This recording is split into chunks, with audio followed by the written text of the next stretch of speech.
Good afternoon from Sacred Space at Titania's Realm. I'm back for part 2 of the last chapter of Garden of the Gods, chapter 8. Just realised that I don't have the bookmark and so I don't know where we finished off.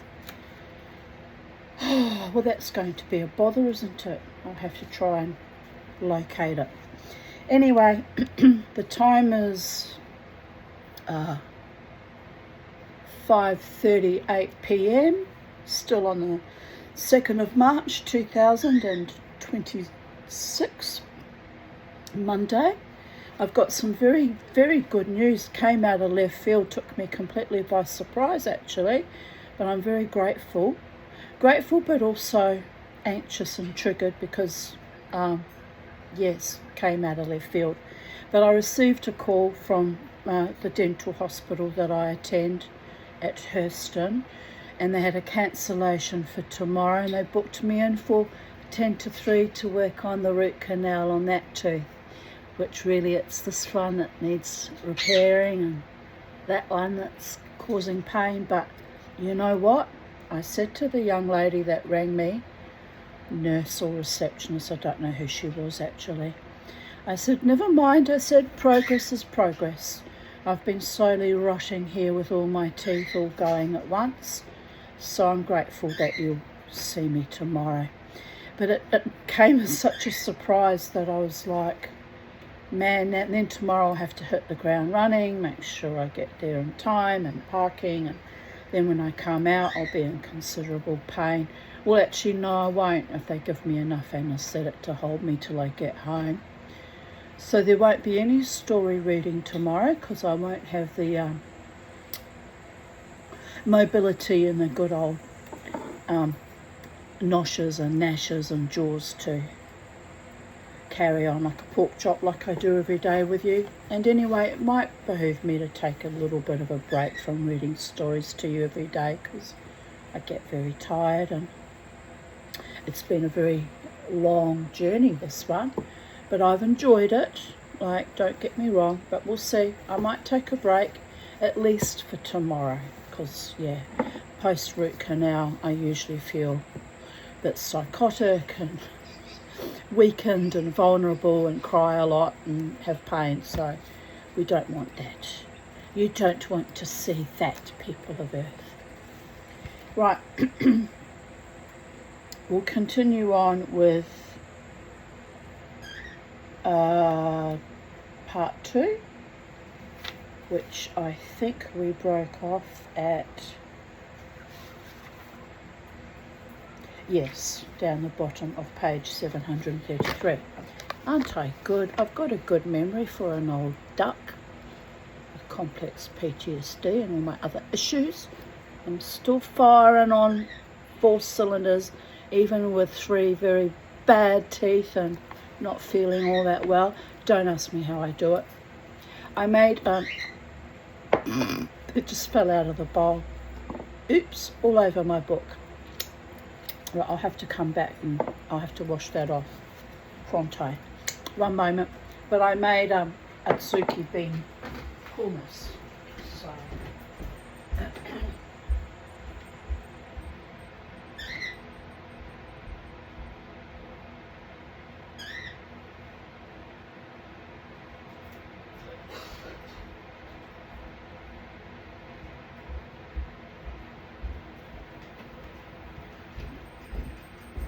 because perpetually dying and unwell and vulnerable and, you know, varying degrees of illnesses need to be remedied by healthy food, and I've been inordinately hungry, but that's because, like the Boadicean ancient Icenian queen, when I have health issues I armour up by getting fatter and eat even more,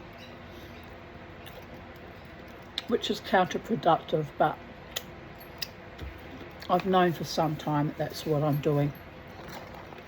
I'm sustaining myself, people of Earth. A very pretty doggy just walked past. I I was observing the doggy, not the man that was walking it, just saying. It's far too young for me, but it was the dog that caught my eye. Right.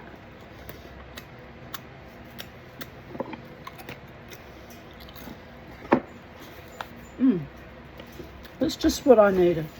Very nice. And later on this evening I'll make the guacamole, although I don't have any more garlic. And I'm not supposed to eat garlic or onions because they play havoc, but I've been that unwell that my body's been holding on to the garlic. So there we go. As I quit with my psychiatrist or any other doctors that see me, I know how to survive. It drives them nuts because, you know, Agenda 2030 and all that, you understand. But I do kind of know how to survive. I just don't know how to provide for myself financially, and don't know how to sustain a loving partnership with anyone, because it all turns rancid sometimes, most of the time, through no fault of my own. Oh, smallest violin. We won't cry because I'll get myself into a state and I won't be able to drive myself to the hospital tomorrow. Right.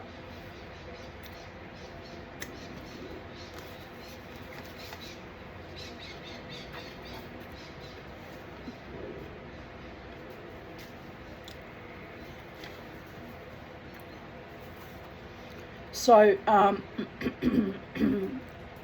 he's spoken about Spiro, who came to even bring a very rare thing as a piano tuner in preparation for the party. It was extremely unlikely, in fact, that any of our parties would have got beyond the planning stage if it had not been for Spiro. Spiro sounds like the kind of man that is just absolutely essential, and Mrs. Dorrells should have married him, but I guess it wasn't that kind of a friendship. You understand. Not everything is romantic.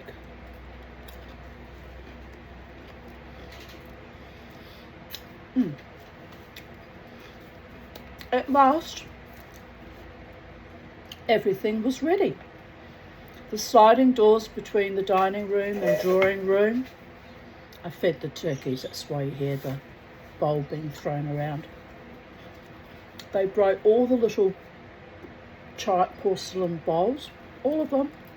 I gave them a stainless steel bowl, and believe me, they tossed that around just as much. But it's going to get dented up, but at least it's not breakable per se. But you know what? They did. All three of them were out there before I started this video, all looking at me, passively and quietly and respectfully asking for food. Oh, you know what? You know, they've gone all day without food, so they like their little treat just before they go to bed at night. Spoilt they are. Right. The sliding doors between the dining room and drawing room had been pulled back, and the vast room thus formed was a riot of flowers, balloons, and paintings. The long tables with their frost white cloths sparkling with silver, the side tables groaning under the weight of the cold dishes. I wouldn't mind going or having a party.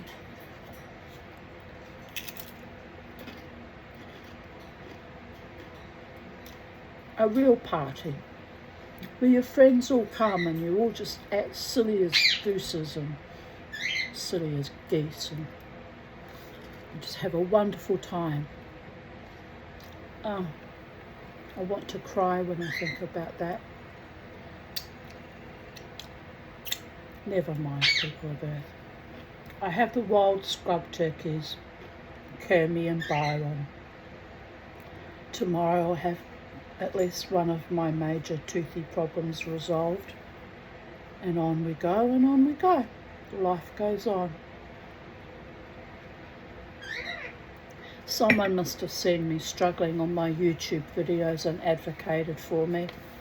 Someone quite wonderful. I don't know who that someone is, but whoever you are, for caring about my basic human rights, keeping me reasonably alive. Former zombies are never ever fully alive except when we're doing the mosh on the dance floor, emanating, leaving our body and flying everywhere. It's the only time you see me fully alive. But apart from that, I'm doing okay, people of Earth. It's probably time for a Mama T mosh session too, alone in my little house. Put it on YouTube like I did, last year after my birthday. Well, one was on my birthday. One was before, one was on, and one was after. My psychiatrist thought I'd gone quite mad, and I said, no, there's a method in my madness. He said, what is that, Tanya? I said, I'm showing my so-called former friends, some of them did stay friendly with me for a few more months, that I don't need them, that I don't need their bands, and I don't need their rubbish and their nonsense, and I can mosh at home for free. How long are you going to keep that going up on, Tanya? I said, I've proved my point, but it's time. I need to do a good, long, howling, wild, witchy mosh. But not tonight, and definitely not tomorrow night either. Maybe I should do it tonight, get myself all stirred up in my meridians so I can cope with the dentist tomorrow. Anyway, I'm sure it'll be fine. Students doing a root canal. What could go wrong? Don't answer that question.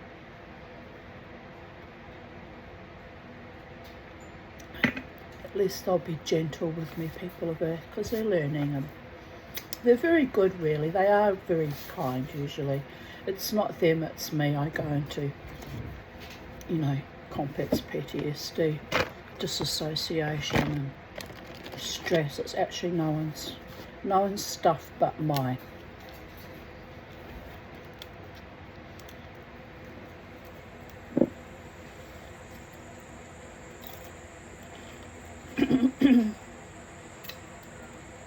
Right, I'm hungry. I'm really hungry. I had a piece of toast before, an hour or so before I made this video. I cleaned both the birdies' cages, and now I'm ravenous. What I might do tomorrow, I probably won't feel like eating, will I? Well, I should take myself off somewhere nice and have a nice chicken schnitzel or something in like the East Leagues Club or somewhere like that. Something delicious as a treat. But I've got to watch my money. I'm even worrying about the car parking tomorrow. $6. It's not a lot, but it's a lot when you're struggling, you know what I mean? So no, I'll stop fantasizing about taking myself out for a nice meal. I'll focus on getting to and from the dentist and getting home, and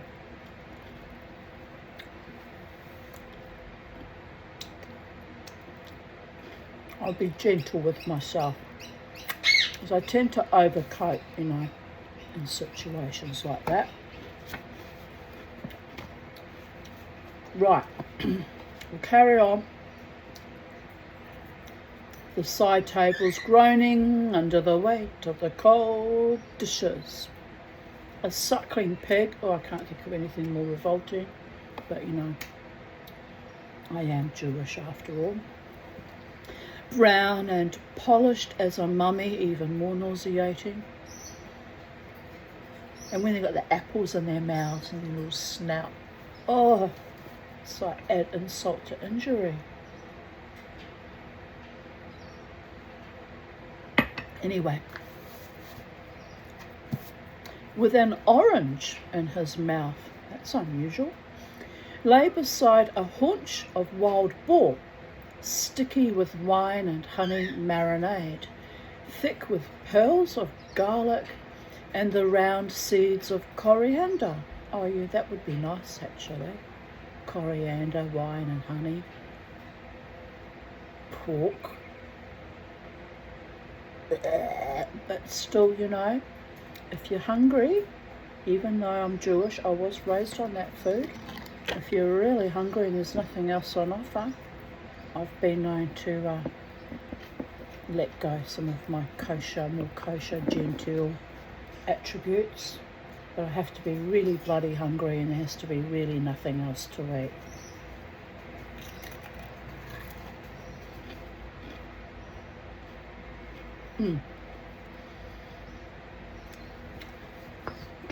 But they got me in at the coriander seeds and the garlic.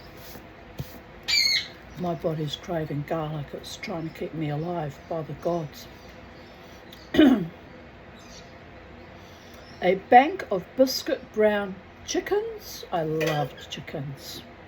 And young turkeys was interspersed with wild duck stuffed with wild rice. I really wonder how they afforded to eat like that, even back in the day. Those were expensive items. You know, stupid turkeys are chasing each other viciously. I gave them plenty of food and they're still not happy. Brats. Anyway, wild duck stuffed with wild rice, almonds and sultanas. Oh, yum. And woodcock. I don't think I'd like that. That would be too stringy, wouldn't it? Skewered on lengths of bamboo. Mounds of saffron rice. Oh, I love saffron rice. Yellow as a summer moon. Were treasure troves that made one feel like an archaeologist.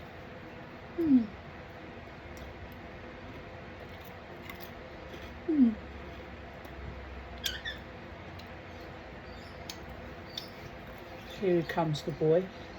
What are you doing, turkey buzzard? You chased the girls off and now you want the food all for yourself. Little brat.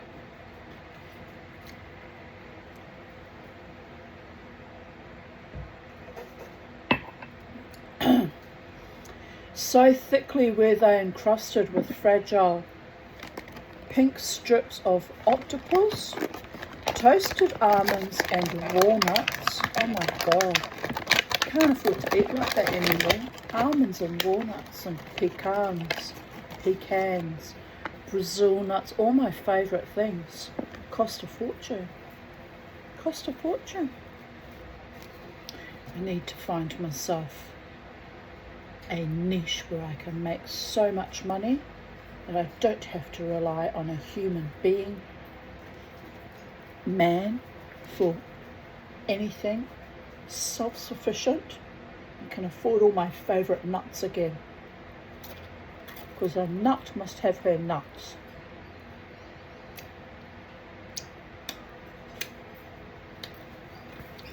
Psychedelic dreamers dreaming again. Reliant on public dentistry like a poor fucking schmuck. Still, you know, it's better than no treatment at all.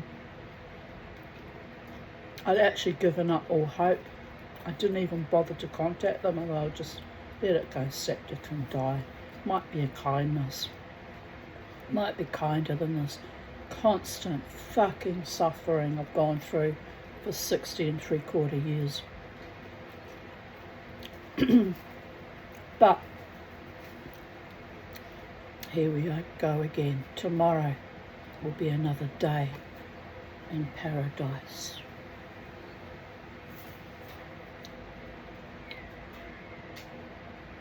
Tiny green, not literally, you understand. Yes, I pull my mother's stunt that she did when I was 7, but got no intention of that, people of Earth. Dying on the dentist chairs. was a great shock even for my mother's dentist. Anyway, where were we? Toasted almonds and walnuts, tiny green grapes, carunculated hunks of ginger and pine seeds. I used that word earlier today and I don't think it was in context. But here it is, carunculated. I'm a bit psychic, can't I? I've got to find out what it means. Dear goddess, I'm assuming crushed up, chewed up, chopped. Anyway. No, carunculated. No, never mind. The Cephalia I had brought from the lake were now browned and charcoal blistered. What you doing, little Bo? You can get out of Kermie's cage. I've cleaned your cage. You've got your own cage to go back to. Getting all twitterpated because it's getting late in the afternoon. The sun's gonna go down. Are you gonna sleep in with Kermie tonight? No, no, no, no, no, no, no. I don't bloody think so. Kermie's liable to turn savage in the early hours of the morning while Mummy's sleeping. Can't trust him yet. Don't trust him 100%. Don't trust him. No, I don't trust you, Kermie. The Cephalia I had brought, I trust no one. If the truth be known, I trust no one 100%. There's only one human being I trust 98%, and that's it. Sad but true, isn't it? Very sad but true. The Cephalia I had brought from the lake were now browned and charcoal blistered, gleaming in a coating of oil and lemon juice, spattered with jade green flecks of fennel.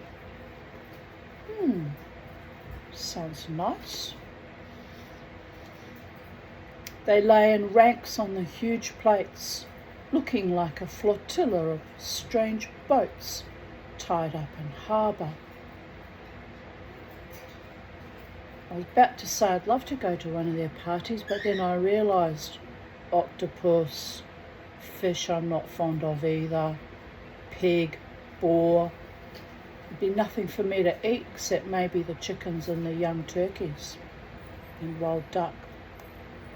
Yeah, that's enough. How much does one woman need? Who's that parked there? Some man in a ute. Oh, it must be the builders leaving the house, the building site. Interspersed with all this were the plates of small things, crystallised orange and lemon rind, sweet corn, flat, thin oat cakes gleaming from with diamonds of sea salt, chutney and pickles, in a dozen colours and smells and tastes, to tantalise and soothe the taste buds. It does sound nice. I love sweet corn.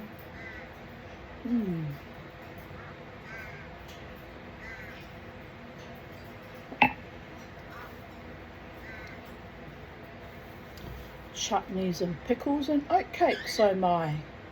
Crystallised orange and lemon rind. Okay, I want to go to this party again now. They've convinced me that it's worth having in the presence of a very hungry Tanya.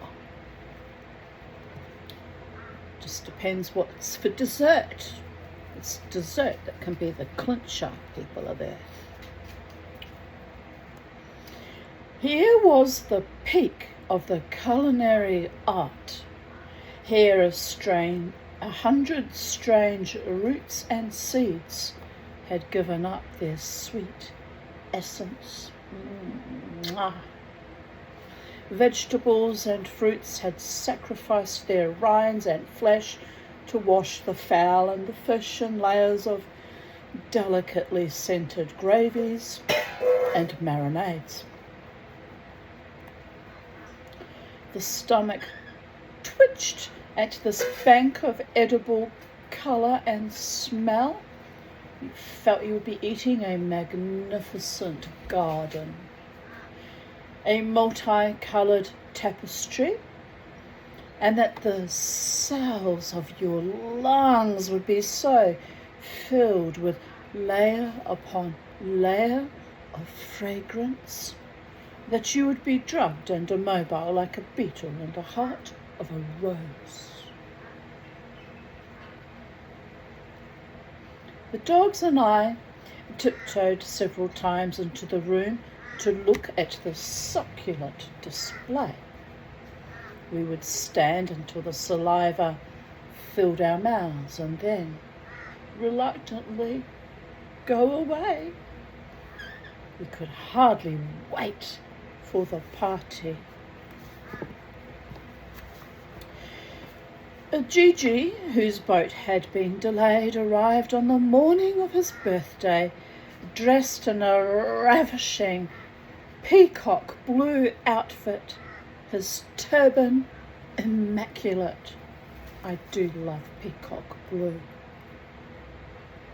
I had the most exquisite double velvet, royal blue jacket and skirt suit when it was made for me by a friend of my mother, Nanette. And it was an exquisite suit. It was made for me when I was only 16. They dressed me up like a 40-year-old courtesan. I wonder why, people of Earth. Anyway, I never became a courtesan, as I never wanted to be at the mercy of any filthy fucking male. But ironic that I ended up that way anyhow, but Mr. Crow was here. But I wore that suit until I got too fat for it and couldn't wear it anymore. It was a tragedy when I outgrew that suit. It was exquisite. I used to walk in and even the women in the room would all go, because you know I was young and pretty and still slim enough in those days. And that suit was to die for. If I ever got slim again, which is unlikely, I'd get another suit like that made up again in double velvet and prance in and prance out, older and wiser. And wouldn't it be amazing? Youth is wasted on the young people of Earth. Just remember that. What I didn't know then, by the gods, I'd be dangerous. If I had money and a perfect figure, I'd be dangerous with that now. There's a reason the gods keep me fat. My wonderful psychiatrist is one of the few people left on earth that still loves me. He calls it my Boadicea armoury. Loves me in a healthy, non-transference, a therapeutic alliance, you understand. Nothing weird. He does love me, that man. He's the only one of the few people on earth that actually comprehends me too. I guess you have to be quite intelligent and be able to think outside the box to comprehend me, people of Earth. It's been a lifetime struggle finding people that can understand my weird ways of interacting with the world and communication styles. No regrets. If you died almost 16 times, you'd have weird communication styles too. My poor little brain had to rewire itself several times during my childhood.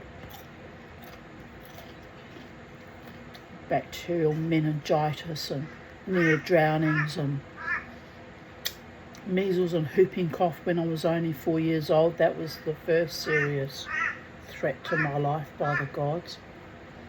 Other children were dying like flies. The doctor refused to put me in hospital, said I should get better care at home. So yes, I'm a bit quirky for a reason. Right, where were we? We segued at immaculate, ravishing, purple blue outfit and turban. Right. He was leaning heavily on his stick, but otherwise showed no signs of his accident, and was as ebullient as ever. To our embarrassment, when showed the preparation we had made for his birthday, he burst into tears. To think that I, the son of a humble sweeper and untouchable, should be treated like this, he sobbed. Oh, it's nothing really, said Mother, rather alarmed by his reaction. We often have little parties.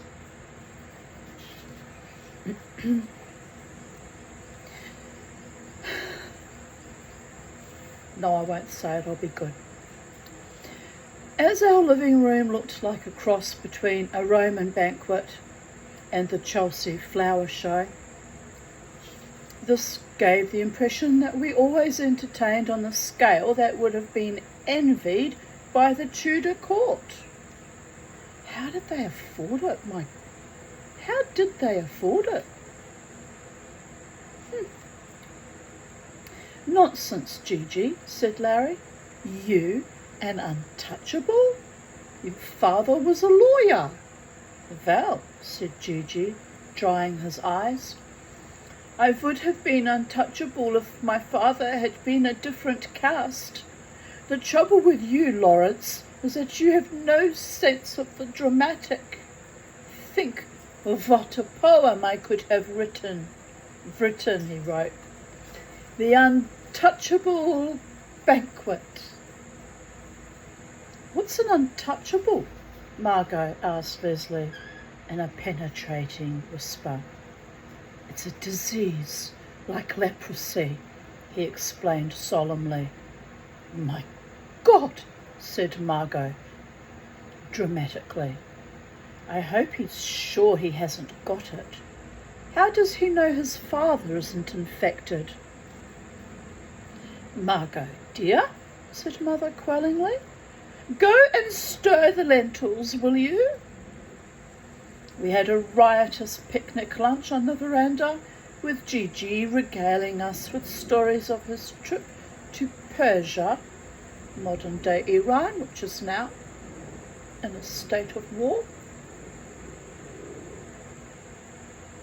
singing Persian love songs to Margot with such verve that all the dogs howled in unison.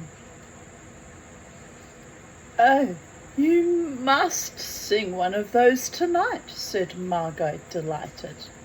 You must, Gigi. Everyone's going to do something. What do you mean, Margot dear? Asked Gigi, mystified. Turkey's run off to go to bed in the forest. Good turkey. We've never done it before.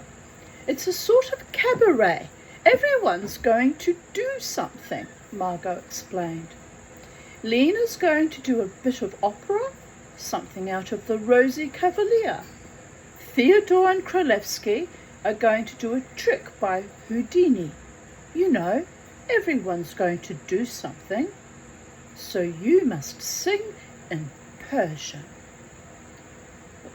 Why couldn't I do something more in keeping with Mother India? Said Gigi, struck by the thought. I could levitate. No, said Mother, interrupting firmly. I want this party to be a success. No levitation.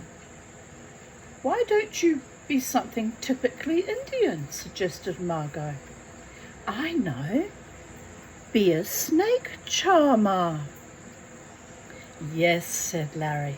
The humble, typical, untouchable Indian snake charmer. My God, what a wonderful idea, cried Gigi, his eyes shining.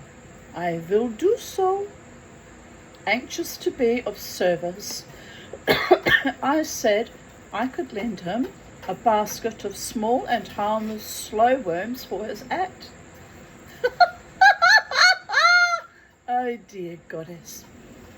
And he was delighted with the idea that he would have some real snakes to charm. Then we all went to siesta and to prepare ourselves for the great evening. Just going to pause there because it's getting dark and I want to close this window and cover over the goodies cages. They don't have to go to sleep yet because it's still light, but they need to be covered. Right, what are you doing over there? All right, you know what's best for you little birdie bumps? What have you done in here? Chucked your food everywhere. As fast as I clean up, you've made a mess today. It's been anarchy and chaos. Yes, it has. It's been Indian redneck, anarchy and bloody chaos. But your cages are clean. Can you try and keep it that way for a little bit longer, boys? At least for another week. Good luck with that, Mummy, too. You can trash this place in just one evening. Can you hear the turkeys trashing the place? Right, you stay there. I'm going to get Bo out. Bo, you better come with Mama. It's most unusual when you come back. Come on. Come on, little boy. Yes, you. Come on, yellow bird. Hello, buddy. I know. All right. Come on. No, you need to come down. You need to get down on the floor. You need to get down, Mama. That's it. Oh, that's it. Good boy. Right, no. All right.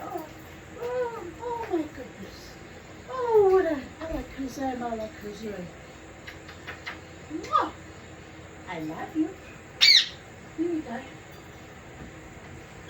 Yes, I know, but now you're in bed. You're nice and safe. Sleep the night away like a beautiful little cockatiel. And who's the other one? Right, who's there? Right, you can sleep the night away like a beautiful Indian ringneck. Everyone's sorted. I know. Go on, handsome boy. You go to bed? You go to bed. I'll leave it open so you can still see the mama. And you don't have to sleep just yet, but where are you now? Oh, there you are. We're all sorted. Everyone's happy. Everyone's sorted. Dear goddess. Right. We'll carry on with the story, shall we? Pardon me.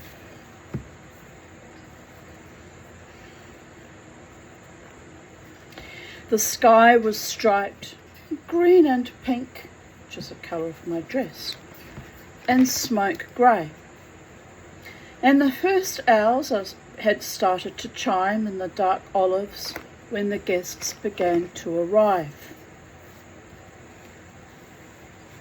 Among the first was Lena, clasping a huge book of operatic music under her arm and wearing a flamboyant evening dress of orange silk, in spite of the fact that she knew the party was informal. Oh, bless. Lena and Tanya have a lot in common. We like to dress flamboyantly.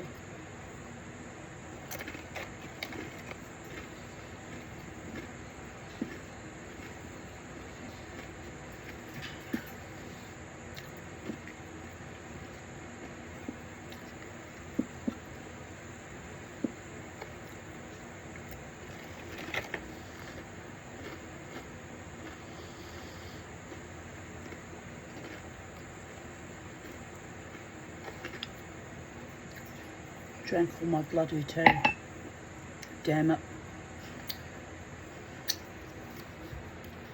My dears, she said thrillingly, her black eyes flashing, I'm in great voice tonight. I feel I shall do justice to the master. No, not ouzo. It might afflict my vocal cord. I shall have a tiny champagne and brandy. Yes, I can feel my throat vibrate, you know, like a harp. Oh, you're doing the upside down fluttering, little boy. He does that every night before he goes to sleep. He's a creature of habit, our little boy. He's a man of his own mind. Feathery man mind. Feathery tiny birdie cock supreme, mind melded man. Swim it like that.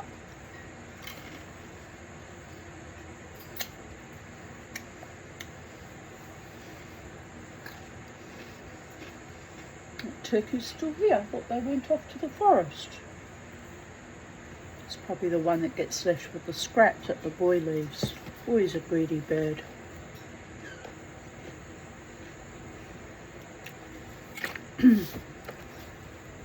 Right. How nice, said Mother insincerely. I'm sure we shall all enjoy it. She's got a lovely voice, Mother, said Margot. It's a mezzo tint. Soprano, said Lena coldly. Theodore and Kralewski arrived together, carrying a coil of ropes and chains and several padlocks. Oh no, there's two turkeys still here.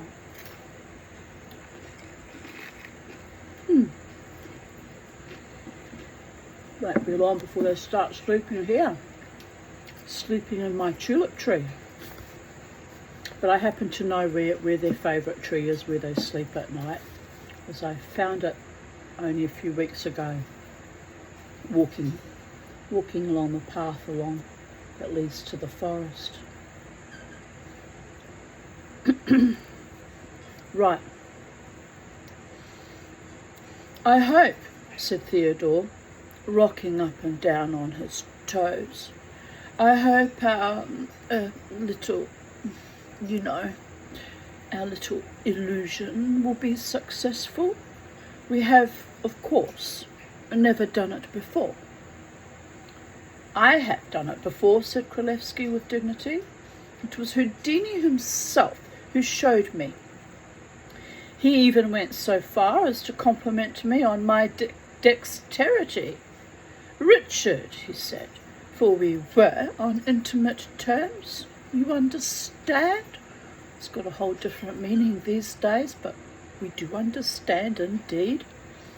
Richard, I've never seen anyone except myself so nimble-fingered.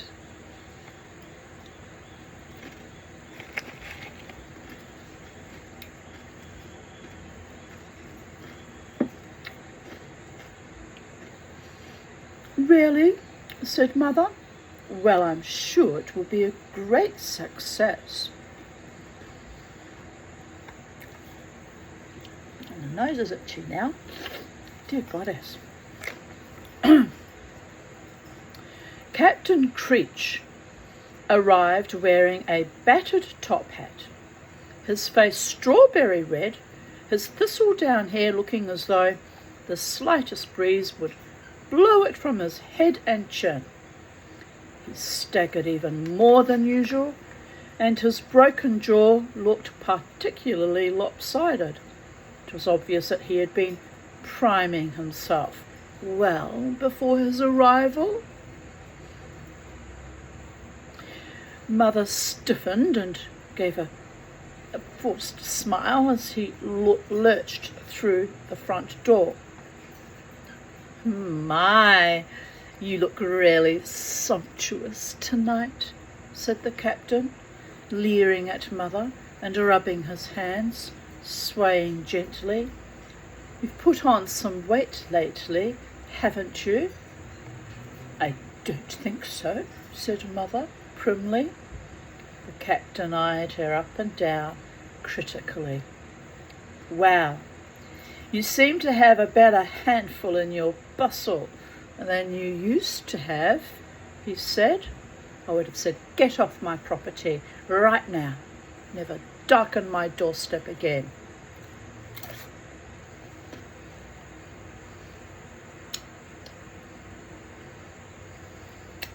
Right.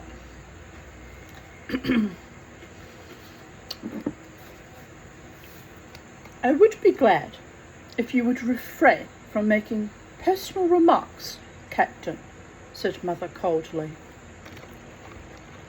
She really is a lady, you know. She really is.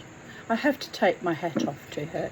She's so constrained and such a lady. I bet she dies of stomach cancer when she's older, holding all that emotion in. By the gods.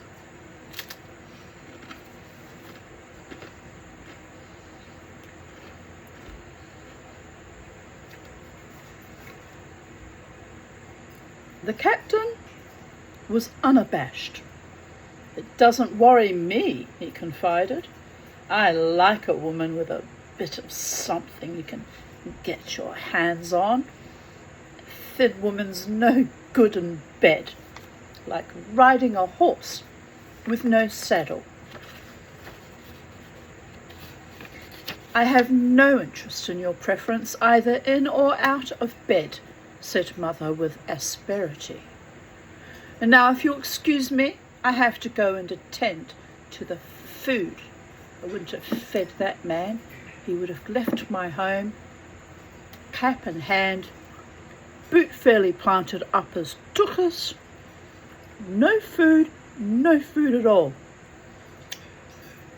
All right, maybe a takeaway plate because it's not fair to starve people, but he wouldn't be invited to that party.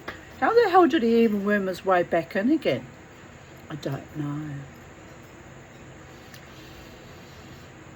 More and more carriages clopped up to the front door.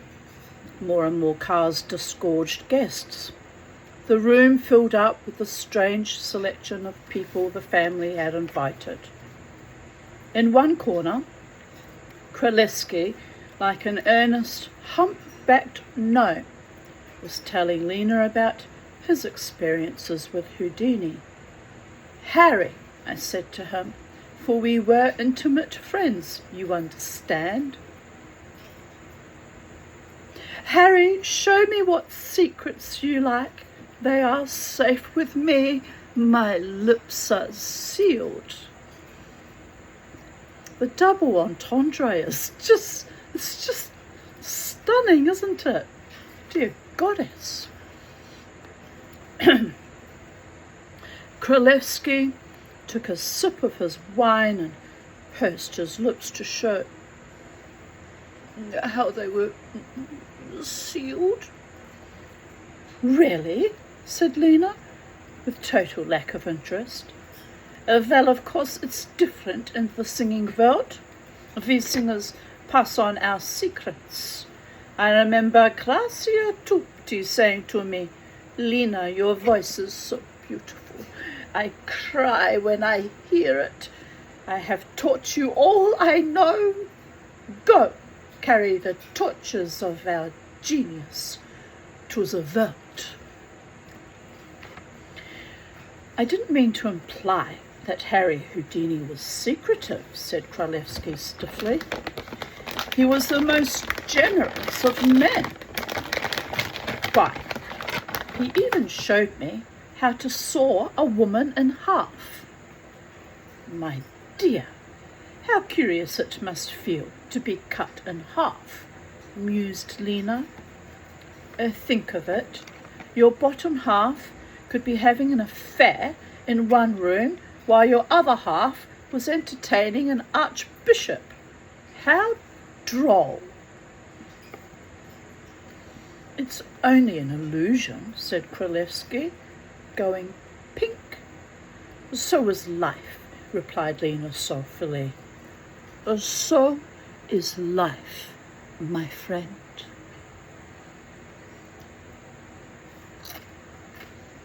It's all illusion, people of Earth. Razzle dazzle, someone else's frazzle. Sizzle fizzle and pop, and off you go, and come back again for the next rendition and the continuing saga in the life of insert name here.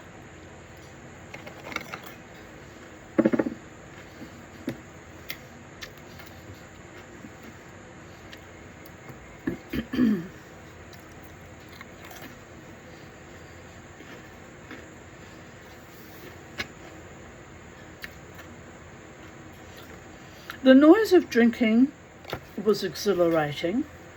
Champagne corks popped, and the pale chrysanthemum-coloured liquid, whispering gleefully with bubbles, hissed into the glasses. Heavy red wine glucked into the goblets, thick and crimson as the blood of some mythical monster, and a swirling wreath of pink bubbles formed on the surface. The frosty white wine tiptoed into the glasses, shrilling, gleaming, now like diamonds, now like topaz. The ouzo lay transparent and innocent as the edge of a mountain pool until the water splashed in and the whole glass curdled like a conjuring trick, coiling and blurring into a summer cloud of moonstone white. It's been years since I've drunk ouzo. I used to like drinking Pimm's in summer. I was very partial to Pimm's. It's been years since I've drunk Pimm's too. Well, I'm a Jack Daniels and Coca-Cola girl now, aren't I? Have been for many years, about 15 years. But anyhow, my former favourite drink, used to be Bacardi and Coke. Pimm's in summer, and when it got very, very hot, you know, nice beer, but this teetotaler existence is a bit bloody boring, quite frankly, but you know, it's better for my health. Limit things. Keep them for special occasions like dancing or celebrating life with someone wonderful, people of Earth. And I certainly have proved many times that I don't need alcohol to have a lovely time. It's just nice to have it from time to time as a treat. Right, but yes, I must buy some nice spiced rum, some ouzo, some other things like frangelico, things to put into wonderful desserts. And I must build up my liquor cabinet one day again with delicious liqueurs and things for desserts, because I don't really drink it. They'll last a long time. The only thing that doesn't last long is if I buy a bottle of wine. I can knock off a bottle of wine in one evening. You know, 4 glasses full, gone. So that's why I don't buy wine very often, because it's easily drunk and quickly, and therefore more alcohol content than I perhaps intended. More and more carriages clocked up to the front door. More and more cars disgorged guests. The room filled up with the strange selection of people the family had invited.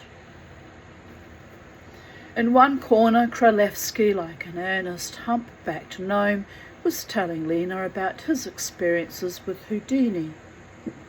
"Harry," I said to him, for we were intimate friends, you understand. "Harry, show me what secrets you like. They're safe with me." Wait a minute, didn't I read this? Why am I repeating this? Why am I repeating this, dear goddess? Yes, I have read that whole entire page.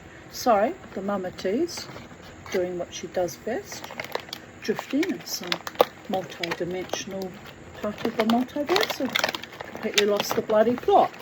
We'll have to go back to where we were at. Ah, yes, the ouzo blurring into a summer cloud of moonstone white. Why did my brain think I was on that page? I have no idea. Right.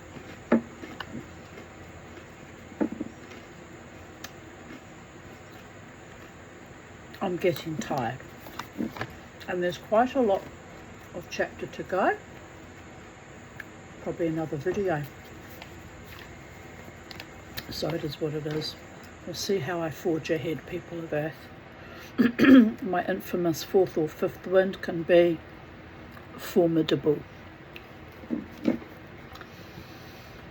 Presently, the sun's going down and it's all golden and orangey colours.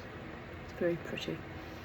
Presently, we moved down the room to where the vast array of food awaited us. The king's butler, fragile as a mantis, superintended the peasant girls and the serving. Spiro, scowling more than normal with concentration, meticulously carved the joints and the birds. Kralevsky, who had been trapped by the great grey walrus-like bulk of Colonel Rubinstein, who loomed over him, his giant moustache hanging like a curtain over his mouth, his bulbous blue eyes fixed on Kralevsky in a paralysing stare. The hippopotamus, or river horse, is one of the largest of the quadrupeds to be found in the continent of Africa, he droned, as though lecturing a class. Yes, yes, a fantastic beast, truly one of nature's wonders, said Kralevsky, looking round desperately for escape. When you shoot a hippopotamus or river horse, droned Colonel Rubinstein, oblivious to interruption, as I have had the good fortune to do, you aim between the eyes and the ears, thus ensuring that the bullet penetrates the brain. Yes, yes, Kralevsky agreed, hypnotized by the colonel's protuberant blue eyes. Bang, said the colonel, so suddenly and loudly that Kralevsky nearly dropped his plate. You hit him between the eyes. Splash, crunch, straight into the brain. Do you see? Yes, yes, said Kralevsky, swallowing and going white. Splosh, said the colonel, driving the point home. Blow his brains out in a fountain. Kralevsky closed his eyes in horror and put down his half-eaten plate of suckling pig. He sinks then, the colonel went on, sinks right down to the bottom of the river, glug, glug, glug. Then you wait 24 hours. Do you know why? No, said Kralevsky, swallowing frantically. Flatulence, explained the colonel with satisfaction. or the semi-digested food in its belly, do you see? It rots and produces gas. Up puffs the old belly like a balloon, and up she pops. How interesting, said Kralevsky faintly. I think if you will just excuse me. Funny things, stomach contents, mused the colonel, ignoring Kralevsky's attempts to escape. Belly is swollen up to twice its natural size. When you cut it open, whoosh, like slicing up a zeppelin full of sewage. Do you see?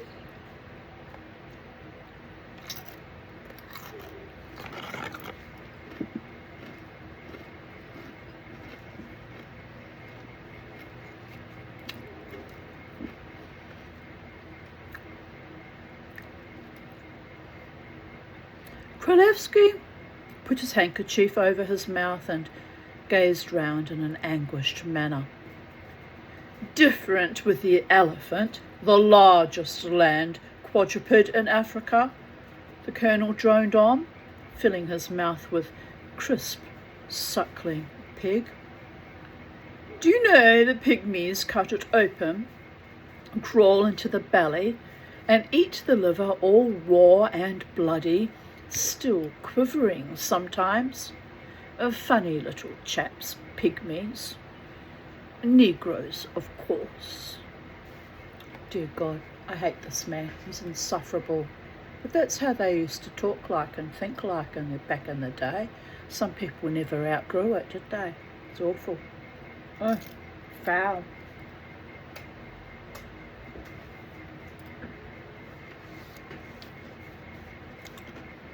Oh, there it is. I was going to say I lost my silversmithing rag. I use as a serviette. Right. It's here.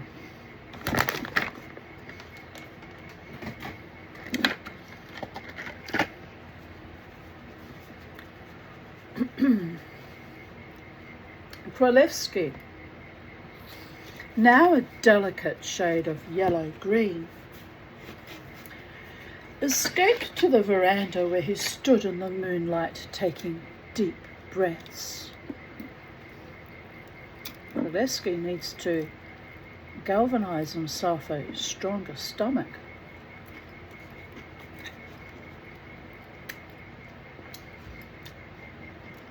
Right.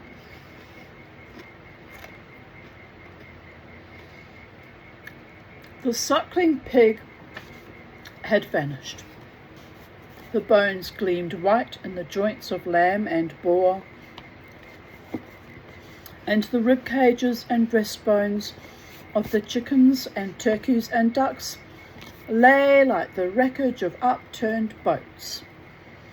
Gigi, having sampled a little of everything at Mother's insistence, and having declared it infinitely superior to anything he had ever eaten before, was vying with Theodore to see how many Taj Mahal titbits they could consume. Delicious, muttered Gigi indistinctly, his mouth full. Simply delicious, my dear Mrs. Durrell. You are the apotheosis of culinary genius. Yes, indeed, said Theodore, popping another Taj Mahal titbit into his mouth and scrunching it up. I have no idea what a Taj Mahal titbit is, but it sounds interesting. They're really excellent. They make something similar in Macedonia, but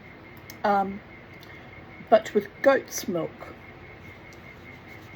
Gigi, did you really break your leg levitating, or whatever it's called? Asked Margot. No, said Gigi sorrowfully. I wouldn't mind if I had. It would have been a good cause. No, the damned stupid hotel where I stayed had French windows in the bedrooms, but they couldn't afford a balcony. Sounds like a Corfu hotel, said Leslie. So one evening I was overcome with forgetfulness and I stepped out onto the balcony to do some deep breathing, and of course there was no balcony.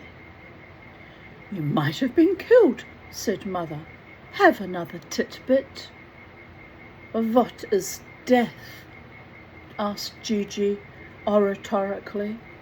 A mere sloughing of the skin, a metamorphosis. I went into a deep trance in Persia, and my friend got incontrovertible proof that in a previous life I was Genghis Khan. You mean the film star? Asked Margot wide-eyed. No, dear Margot, the great warrior, said Gigi. You mean you could remember being him? Asked Leslie, interested. Alas, no. I was in a trance, said Gigi sadly.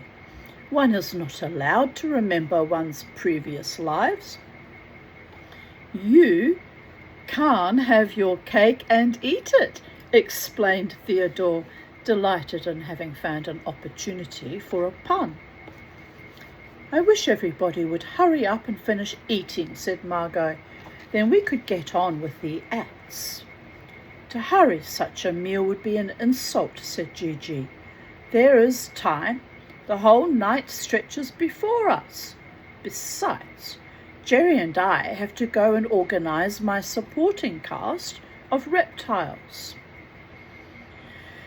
It took quite some time before the cabaret was ready, for everyone was full of wine and good food and refused to be hurried.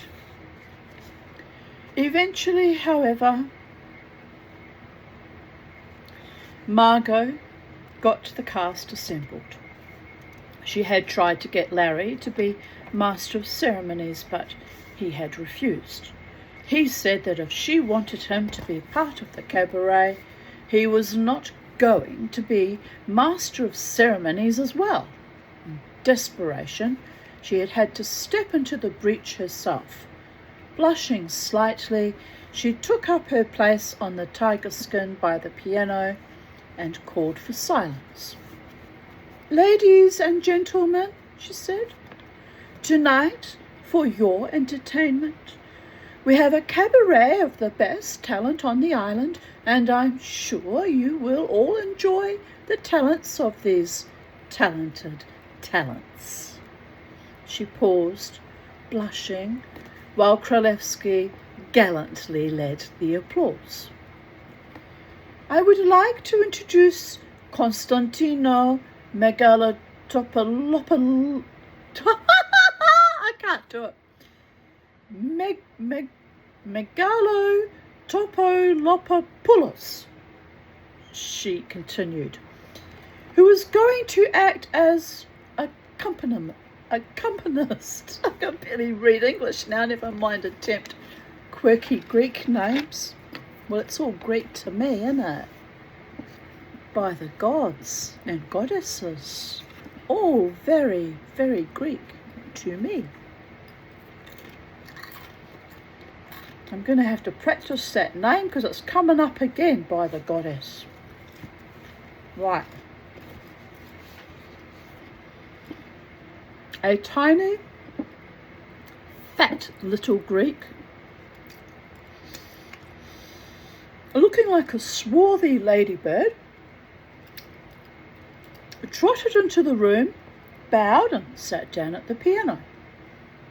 This had been one of Spiro's achievements, for Mr.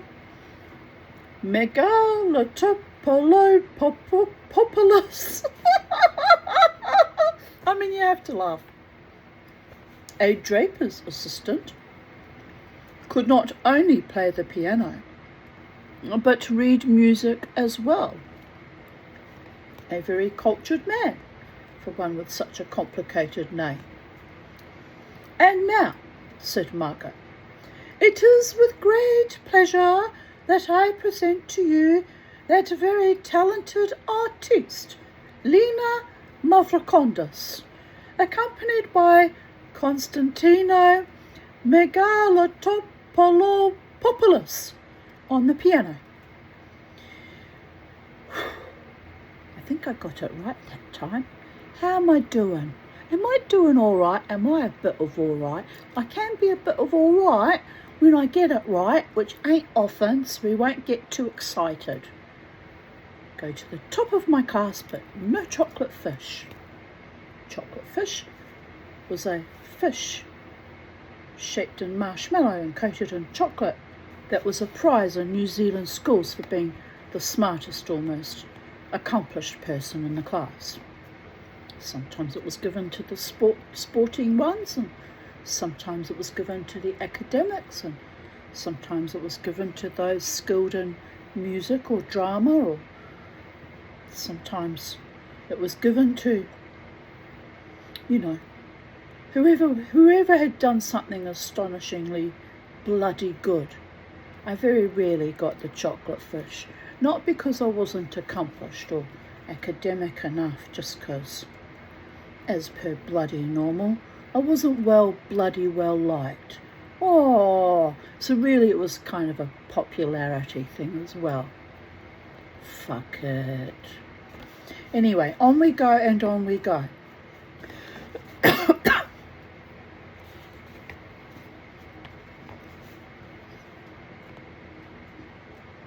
So if you hear me say no chocolate fish for you, I'm referencing that great, much vaunted prize in childhood for the best in the class. Right.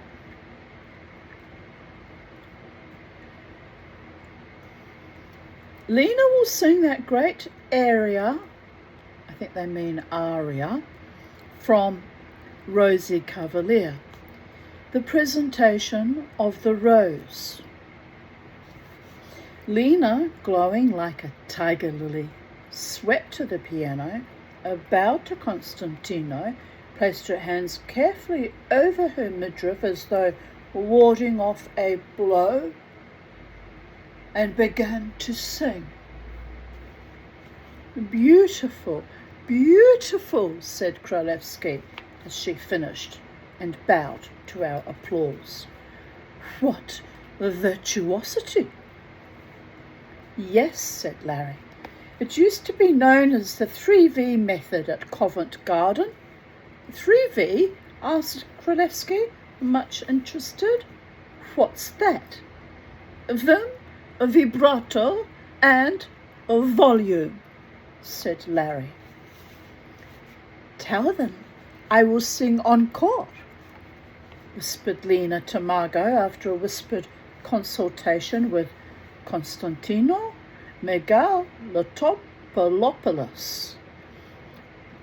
Oh, yes, how nice, said Margot, flustered and unprepared for this largesse. Ladies and gentlemen, Lena will now sing another song called The Encore. Lena gave Margot a withering look and swept into her next song with such vigour and so many gestures that even Creech was impressed. By George, she's a good-looking wench, that, he exclaimed, his eyes watering with enthusiasm. Ugh. Ugh. I'm going to eat something so I don't vomit in my mouth.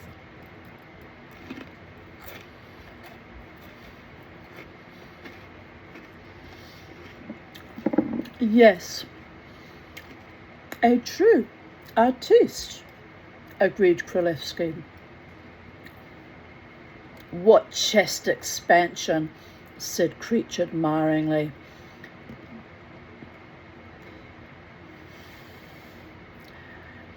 Bows like a battleship.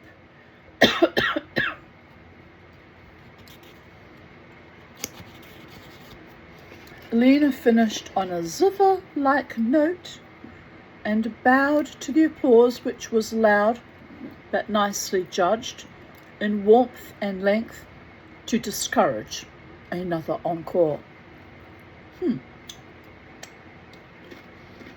Thank you, Lena.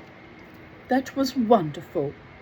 Just like the real thing, said Margot, beaming. Dear goddess. And now, ladies and gentlemen, I present the famous escape artists, Crafty Królewski and his partner, Slithery Stefanides. Dear God, said Larry, who thought of those names? Need you ask, said Leslie. Theodore. Królewski wanted to call the act The Mysterious Escapologist Illusionists, but Margot couldn't guarantee to say it properly. One must be thankful for small mercies, said Larry. Just need to close this blind. Night has fallen, little birdie boys. Mama's got to get out of your bedroom and let you sleep. My goodness. Only a few pages to go.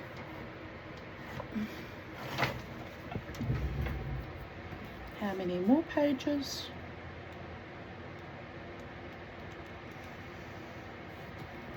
Yeah, I think we better get out because we're going to be a while and it's not fair on the birds. I'll just decamp to the dining room, kitchen and dining. Right. Take my bowl and biscuits. You ready to go to sleep, handsome boys? Oh, it's dark out here. It's very dark. I'm still here. I can see nothing.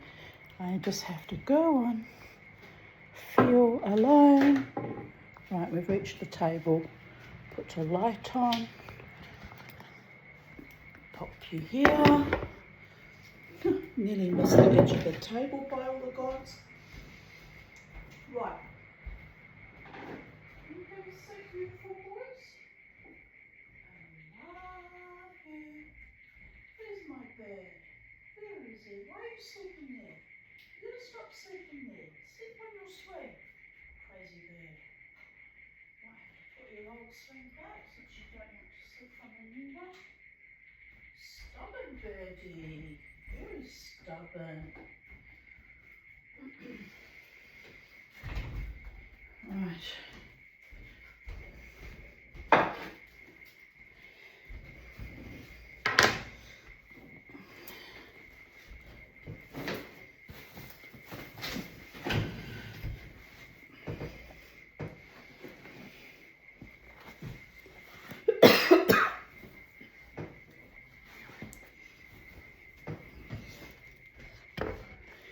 Right, we'll continue on reading People of Earth.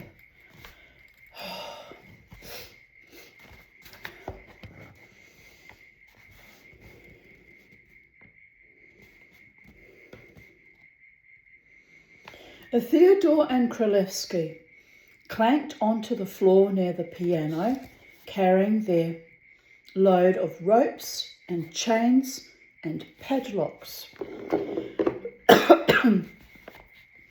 Ladies and gentlemen, said Królewski, tomorrow we will show you tricks that will... Sorry, not tomorrow. Dear goddess.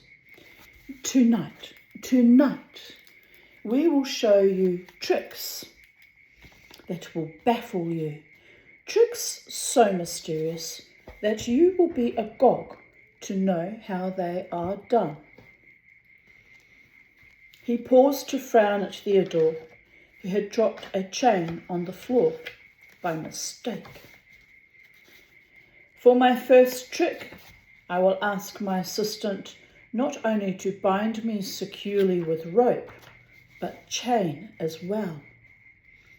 We clapped dutifully and watched delighted while Theodore wound yards and yards of rope and chain around Królewski. Occasional whispered altercations drifted to the audience. I've, forgotten precisely the knot. Yes, you mean the padlock first? Yes, have it, just a second. At length Theodore turned apologetically to the audience. I must apologise for, taking so long, he said. But unfortunately, we didn't have time to practice. That is to say, get on with it, hissed crafty Kralevsky. At length Theodore had wound so many lengths of rope and chain around Kralevsky that he looked as though he had stepped right out of Tutankhamun's tomb. And now, said Theodore with a gesture at the immobile Kralevsky, would anyone like to, examine the knots? Colonel Ribbendane lumbered forward. Said Theodore, startled, not having expected his offer to be taken up. I'm afraid I must ask you to, that is to say, if you don't actually pull on the knots,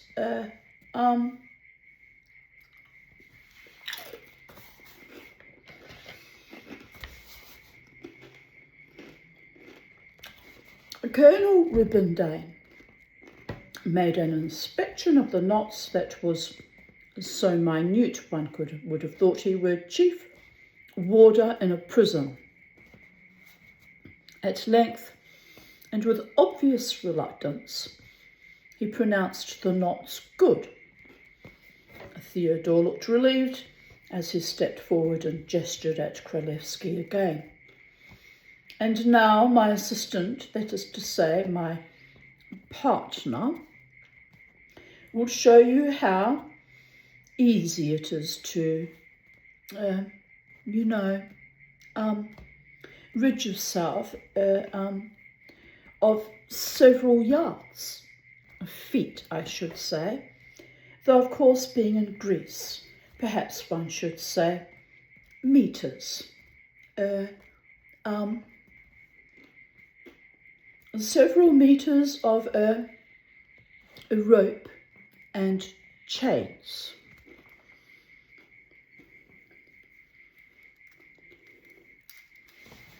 He stepped back and we all focused our attention on Kralevsky.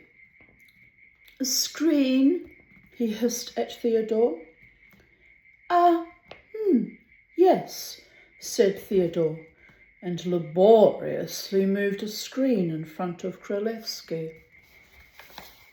There was a long and ominous pause, during which we could hear panting and the clanking of chains from behind the screen. Oh dear, said Margot. I do hope he can do it. Shouldn't think so, said Leslie.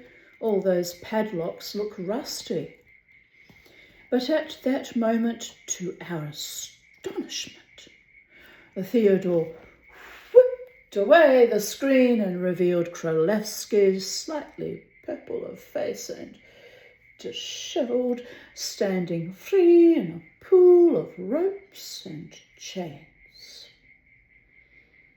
The applause was genuine and surprised, and Kralevsky basked in the adulation of his audience. My next trick, a difficult and dangerous one, will take some time, he said portentously. Pardon me.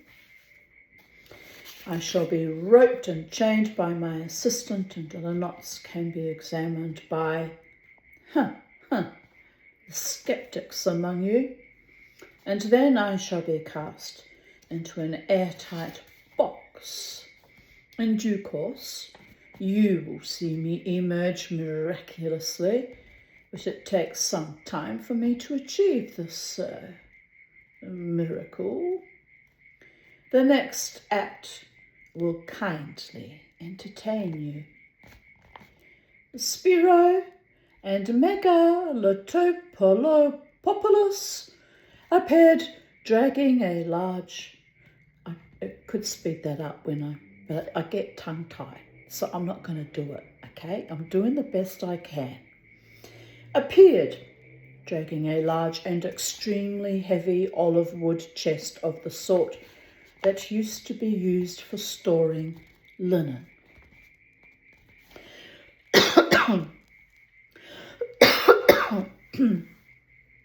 It was ideal for the purpose, for when Królewski had been roped and chained and the knots examined minutely by a suspicious Colonel Rubindane, he was lifted into it by Theodore and Spiro and slid into the interior as neatly as a snail into its shell. Theodore, with a flourish, slammed the lid shut and locked it. Now, when my partner, this is to say, signals, I will release him, he said. On with the show. I don't like it, said Mother. I hope Mr. Królewski knows what he's doing. I shouldn't think so, said Leslie gloomily. It's too much like, well, premature burial. Perhaps when we open it he'll have changed into Edgar Allan Poe, suggested Larry hopefully. It's perfectly all right, Mrs. Durrell, said Theodore. I can communicate with him by a series of knocks, a sort of Morse code. And now, said Margot, while we are waiting for crafty Królewski to escape, we have that incredible snake charmer from the East, Prince Gigi Boy. Megalotopolopopoulos played a series of thrilling chords and Gigi trotted into the room. He had removed his finery and was clad simply in a turban and loincloth. As he could not find a suitable snake-charming pipe, he was carrying a violin which he had got Spiro to borrow from a man in the village. In his other hand he held his basket containing his act. He had rejected with scorn my slow worms when he had seen them as being far too small to aid in the cultivation of the image of Mother India. He had insisted instead on borrowing one of my water snakes, an elderly specimen, some 2.5 feet long, and of an extremely misanthropic disposition.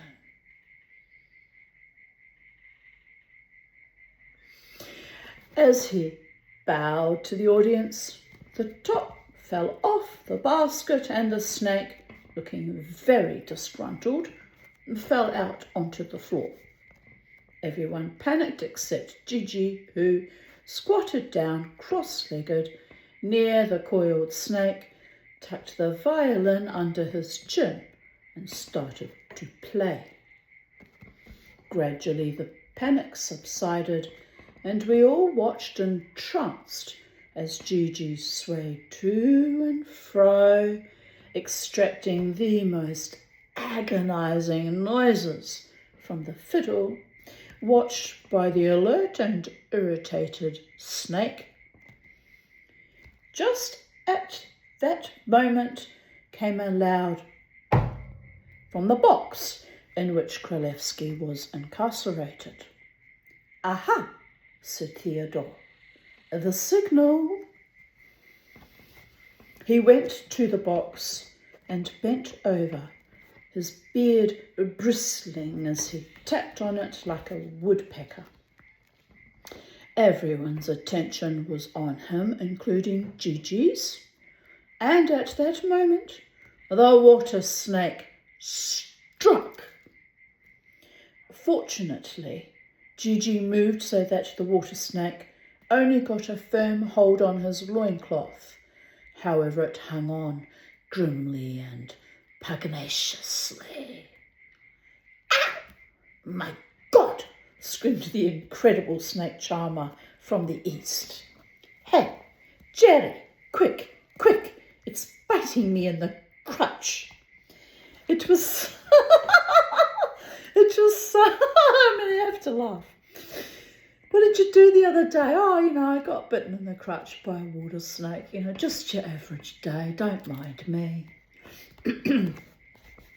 It was some minutes before I could persuade him to stand still so that I could disentangle the snake from his loincloth. During this time, Theodore was having a prolonged Morse code conversation with Kralevsky in the box. "I do not think I can do any more," said Gigi, shakily accepting a large brandy from Mother. "It tried to bite me below the belt." "He will apparently be a minute or two yet," announced Theodore. "He's had a little trouble, difficulty, that is, with the padlocks. At least, that's what I understand him to say." "I'll put the next act on," said Margot. "I think," said Gigi faintly, "it might well have been a cobra." No, said Theodore. "Cobras are not found here in Corfu." "But now," said Margot, "we have Captain Creech, who will give us some old-time songs, and I'm sure you'll want to join in with him. Captain Creech." The captain, his top hat tilted at a rakish angle, strutted across to the piano and did a little bow-legged to-and-fro shuffle, twirling the cane he had procured. "Old sea shanty," he bellowed, putting his top hat on the end of his cane and twirling it round dexterously. "Old sea shanty, you all join in the chorus." He did a short dance, still twirling his hat, and came in on the beat of the song which Megalotopolopoulos was thumping out. I think I had an extra pop in there somewhere.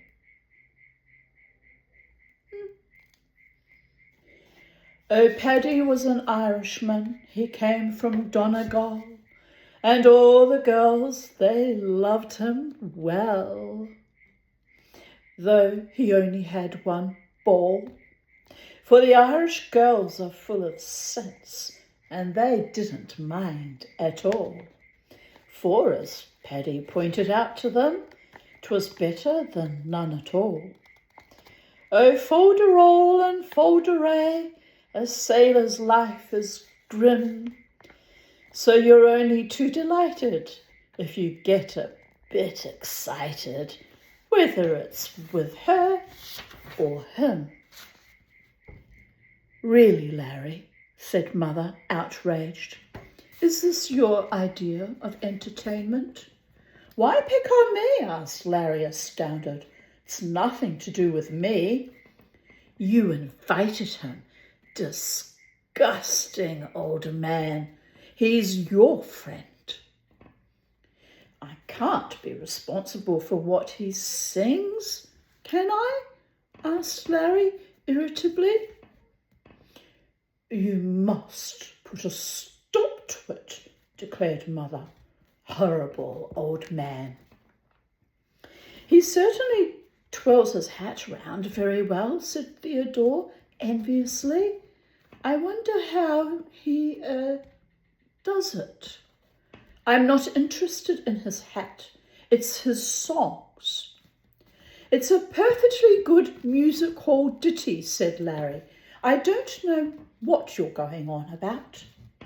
"It's not the sort of music hall ditty I'm used to," said Mother.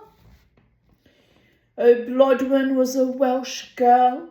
She came from Cardiff City, and all the boys they loved her well, though she only had one titty, caroled the captain, getting into his stride. Repulsive old fool, spat out Mother. For the Welsh boys there are boys of sense, and didn't they all agree? One titty is better than two sometimes, for it leaves you one hand free.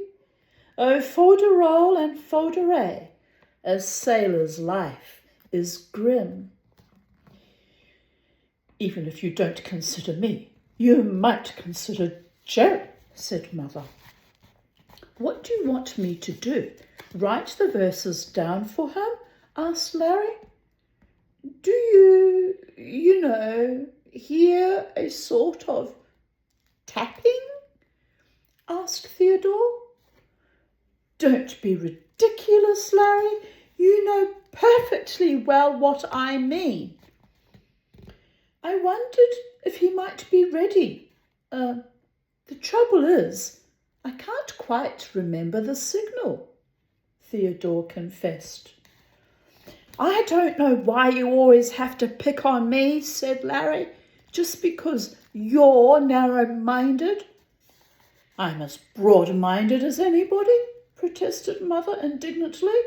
In fact, sometimes I think I'm too broad. I think it was 2 slow and 3 quick, mused Theodore. But I might be mistaken. Oh, Gertrude was an English lass. She came from Stoke-on-Trent. But when she loved a nice young lad, she always left him bent. Listen to that, said Mother. It's beyond a joke. Larry, you must stop him. You're objecting? You stop him, said Larry. But the boys of Stoke, they loved a poke and suffered in the bed, for they said that Gert was a real prime skirt, for she had a left-hand thread. Really, Larry, you carry things too far.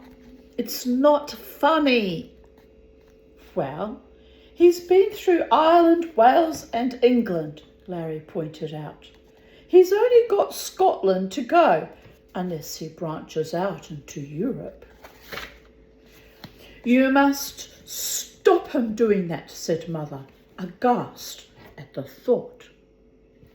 I think, perhaps I ought to just open the box and have a look, said Theodore thoughtfully. Just as a precaution. I wish you'd stop carrying on like a female bowdler, said Larry. It's all good, clean fun. Well, it's not my idea of good, clean fun, exclaimed Mother, and I want it stopped. Oh, Angus was a Scottish lad. He came from Aberdeen. There you are. He's got to Scotland now, said Larry. I'll try not to disturb the captain, said Theodore, but I thought perhaps just to take a quick glance. I don't care whether he's got to John O'Groats, said Mother. It's got to stop. Theodore had tiptoed over to the box and was now feeling in his pockets worriedly. Leslie joined him, and they discussed the problem of the entombed Kralevsky. I saw Leslie trying ineffectually to raise the lid when it became obvious, excuse me, that that Theodore had lost the key. The captain sang on, unabated. Oh, Fritz, he was a German lad. He came from old Berlin. There, said Mother, he's started on the continent. Larry, you must stop him. I wish you'd stop carrying on like the Lord Chamberlain, said Larry, annoyed. It's Margot's cabaret. Tell her to stop him. It's a mercy that most of the guests don't speak good enough English to understand, said Mother, though what the others must think. A folderol and folderay, a sailor's life is grim. I'd make life grim for him if I could, said Mother. Depraved old fool. Leslie and Theodore had now been joined by Spiro, carrying a large crowbar. Together they set about the task of trying to open the lid. Oh, Francoise was a French girl.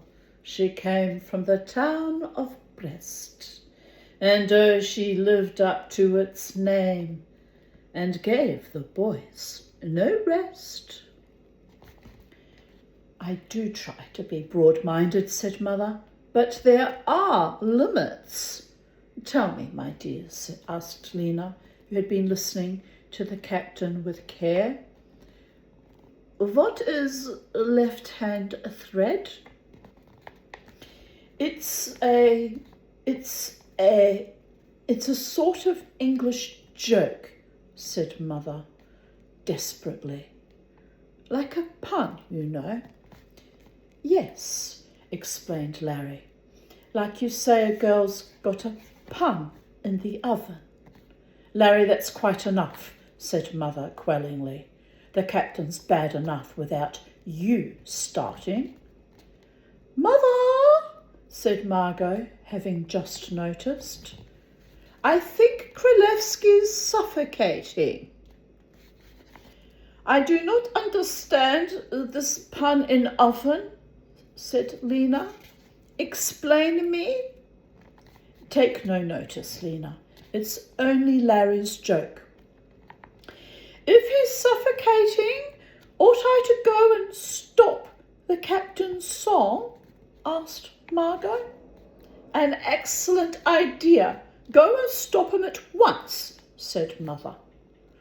There were loud groaning noises as Leslie and Spiro struggled with the heavy lid of the chest.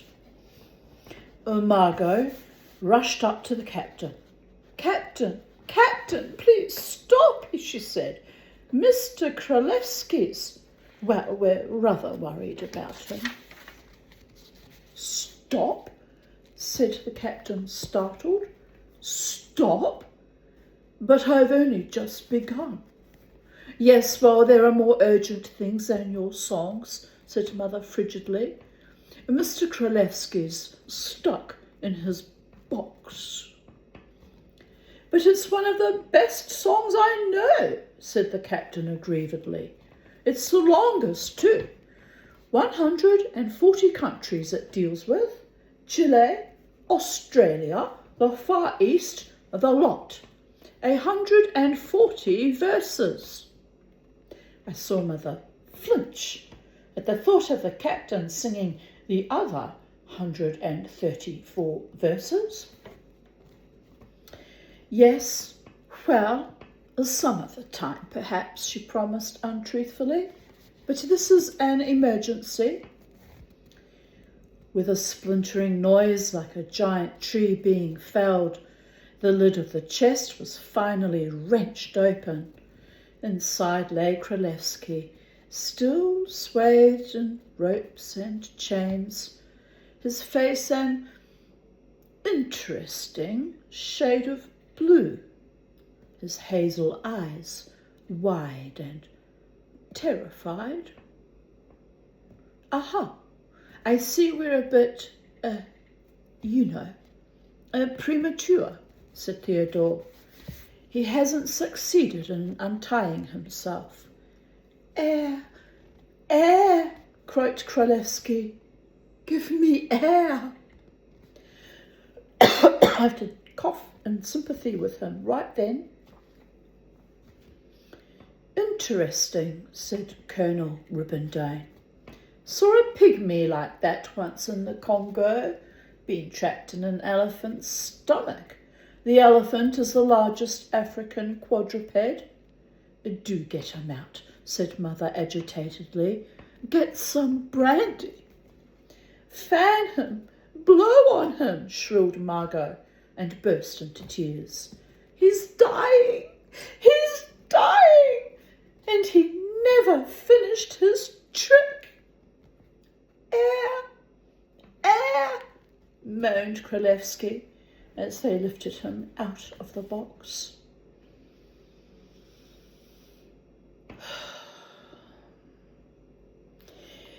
In his shroud of ropes and chains, his face leaden, his eyes closed, he certainly looked a macabre sight.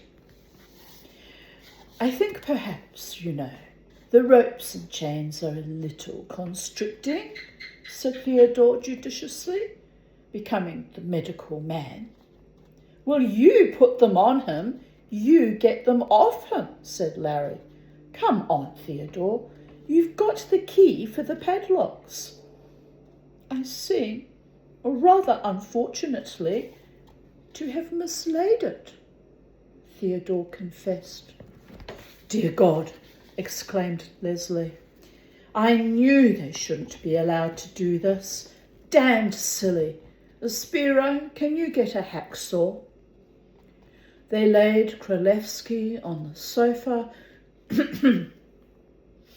and supported his head on the cushions.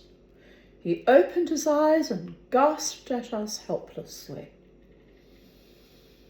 Colonel Ribbondance bent and stared into Kralevsky's face. Wait a minute, wasn't it Ribbondane? Suddenly he's become Ribbondance. Well, editors, people of Earth, editors. They're a rare breed. Sometimes they dance, sometimes they don't, as the case may be. Benton stared into Kralevsky's face. This pygmy I was telling you about, he said, his eyeballs filled up with blood. Really? Said Theodore, much interested. I believe you get the same when someone is, garroted. A rupturing of the blood vessels in the eyeballs sometimes bursts them. Kralevsky gave a small, despairing squeak, like a field mouse. Now, if he had taken a course in fac yo, said Gigi, he would have been able to hold his breath for hours, perhaps even days, possibly even months or years with practice. Would that prevent his eyeballs filling with blood? Asked Ribbondane, who was no longer dancing. I don't know, said Gigi honestly. It would probably prevent them filling with blood. They might just go pink. Are my eyes full of blood? Asked Kralevsky agitatedly. No, of course they're not, said Mother soothingly. I do wish you would all stop talking about blood and worrying poor Mr. Kralevsky. Yes, take his mind off it, said Captain Creech. Shall I finish my song? No, said Mother firmly. No more songs. Why don't you get Mr. Mugger, whatever his name is, to play something soothing and all have a nice dance while we unwrap Mr. Kralevsky.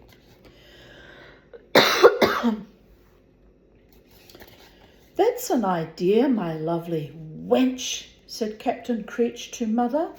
Waltz with me, one of the quickest ways of getting intimate, waltzing. No, said Mother coldly. I'm much too busy to get intimate with anyone. Thank you very much. You then, said the captain to Lena. You'll give me a cuddle round the floor, huh? Well, I must confess it. I like the waltz, said Lena, puffing out her chest to the captain's obvious delight. Megalotopolopopopoulos swung himself into a spirited rendering of the Blue Danube, and the captain whisked Lena off across the room. The trick would have worked perfectly, only Dr. Stephanides should have only pretended to lock the padlocks, Mr. Kralevsky was explaining, while a scowling Spiro hacksawed away at the locks and chains. Of course, said Mother, we quite understand. I was never, very good at conjuring, admitted Theodore contritely. I could feel the air running out and hear my heartbeats getting louder and louder. It was horrible, quite horrible, said Kralevsky, closing his eyes with a shudder that made all his chains jangle. I began to think I'd never get out. And you missed the rest of the cabaret too, put in Margot sympathetically. Yes, by God, explained Gigi. You didn't see my snake charming.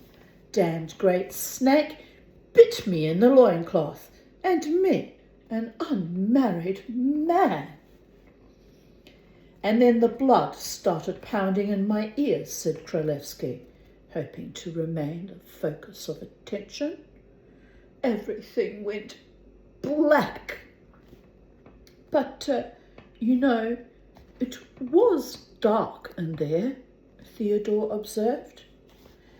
Don't be so literal, Theo, said Larry. One can't embroider a story properly with you damned scientists around. I'm not embroidering, said Kralevsky with dignity, as the last padlock fell away and he could sit up. Thank you, Spiro.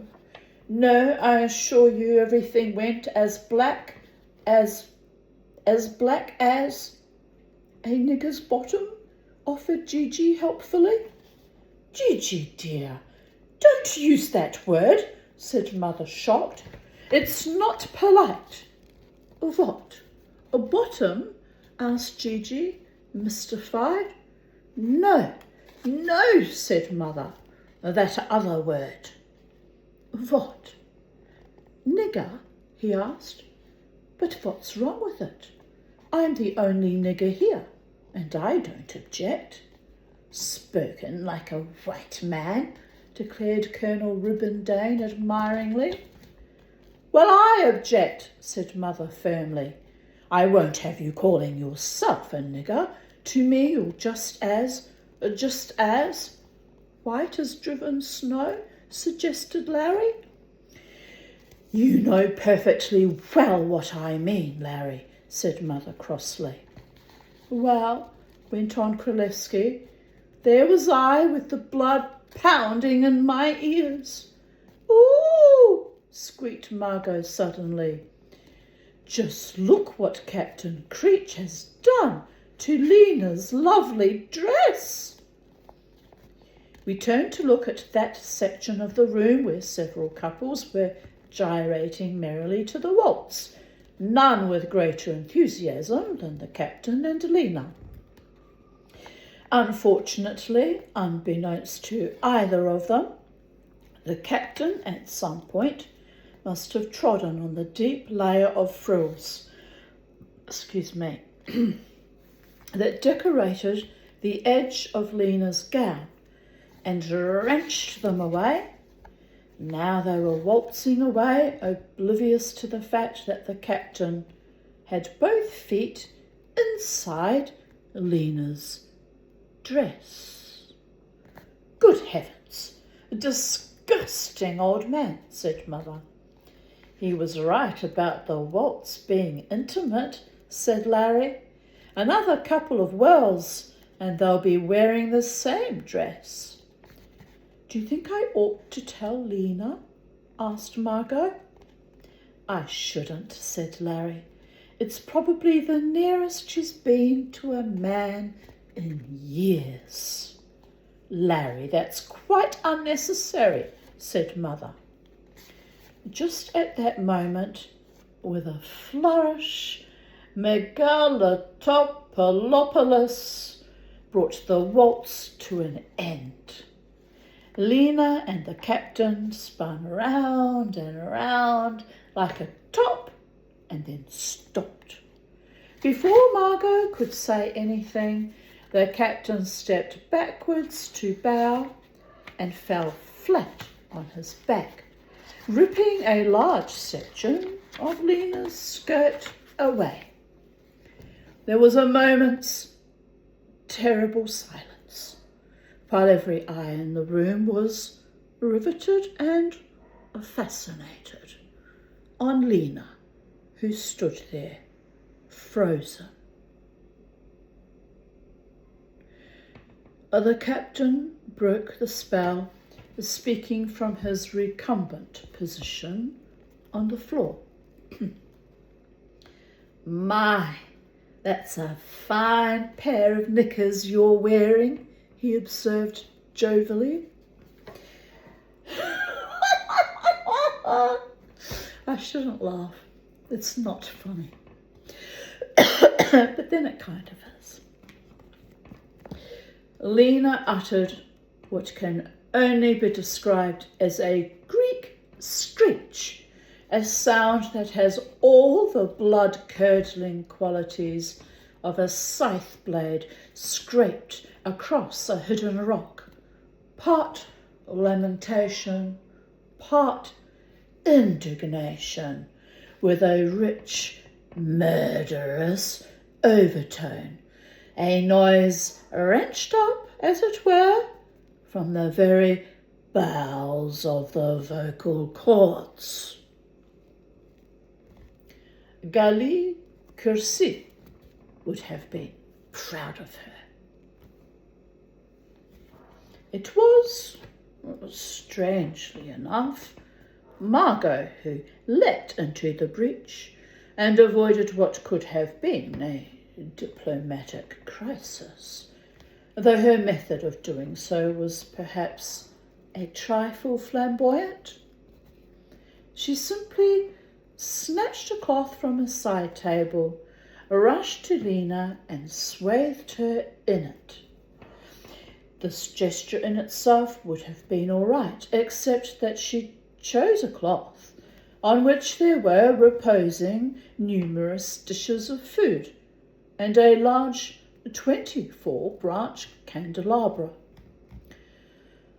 The crash of breaking china and the hissing of candles falling into chutneys and saucers successfully distracted the guests from Lena, and under cover of the pandemonium she was rushed upstairs by Margot.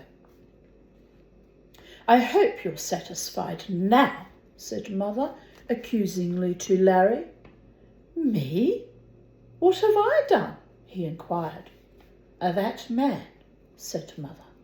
You invited him. Now look what he's done. Given Lena the thrill of her life, said Larry. No man ever tried to tear her skirt off before. It's not funny, Larry, said Mother severely. And if we have any more parties, I will not have that licentious old liberty. Never mind, Mrs. Durrell. It's a lovely party, said Gigi. Well, as long as you're enjoying it, I don't mind, said Mother, mollified. If I have another 100 reincarnations I'm sure I shall never have another birthday party like this. That's very sweet of you, Gigi. There's only one thing, said Gigi soulfully.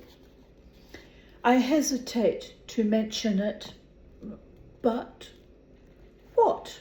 Asked Mother. What is wrong? Not wrong, said Gigi, sighing. Just lacking.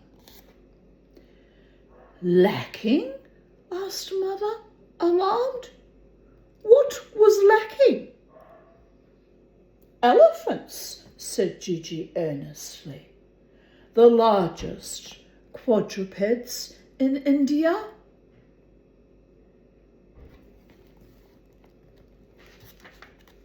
And thus concludes The Garden of the Gods and this entire trilogy by Gerald Durrell. I do hope you enjoyed it as much as I did. Apologies for the acquired bastardized British accent. I'll revert to my own quasi-colloquial vulgarity in due course, you understand? Probably tomorrow when I'm enduring being poked and prodded for a root canal, there'll be lots of internalised Kiwi, Aussie, quasi-colloquialisms, at least running through my brain, not necessarily externalised, you understand? Oh, what fun. But I've been desperately in need of proper dental care for well over 12 months, so there is that. Got to be grateful for sudden turns of events that might actually be providential. So to my providential providers who pulled some strings or tweaked the waiting list, I love you, I hate you, I love you. You can't win with the Tanya sometimes. She can be a little bit stubborn and recalcitrant. But it really is quite, an ordeal for me. Every single time I go to the dentist, it really is an ordeal. So I'm not looking particularly forward to it, but it's a necessary evil. And I am grateful, because I couldn't be left like that for much longer, especially with the state. They're not treating that tomorrow. But that whole back teeth are a bit of a schmozzle, actually. Well, anyway, hopefully they have a good discerning look at everything tomorrow and tell me how they're going to proceed. I hope they don't send me home with one of those very fancy little brushes and just fob me off, as they've been doing historically for at least the last 3 visits. Hopefully things will actually get treated. If not, don't know what I can do except wait to die, like I've been doing all this time. People of Earth, wait to die or precipitate certain things. But I'm being melodramatic because I do have the appointment tomorrow and it will get seen to, at least that one. Odd. It's all very odd, people of Earth. Very, very odd. But anyway, we've had a good rollicking old time of it, reading the stories, and as you can imagine, I'm quite tired. And this was a 2-hour video, and the one earlier today was a 1-hour something video. So I think we will take a break from YouTubing for a few days. We as in me, myself and I. And we'll see how we go. We'll have to start a new book, and I haven't decided what I'm going to read next, so there is that. So we'll take a little break and I'll recover from my surgery tomorrow. The root canal really is a kind of a surgery and most painful, but all shall be well. So on that note, I bid you all good evening, good night, good morning, wherever you are on planet Earth in the space-time continuum. Stay safe, stay happy, stay wild and free, and remember as always to never ever let the bastards grind us down. Bye for now. Blessed be.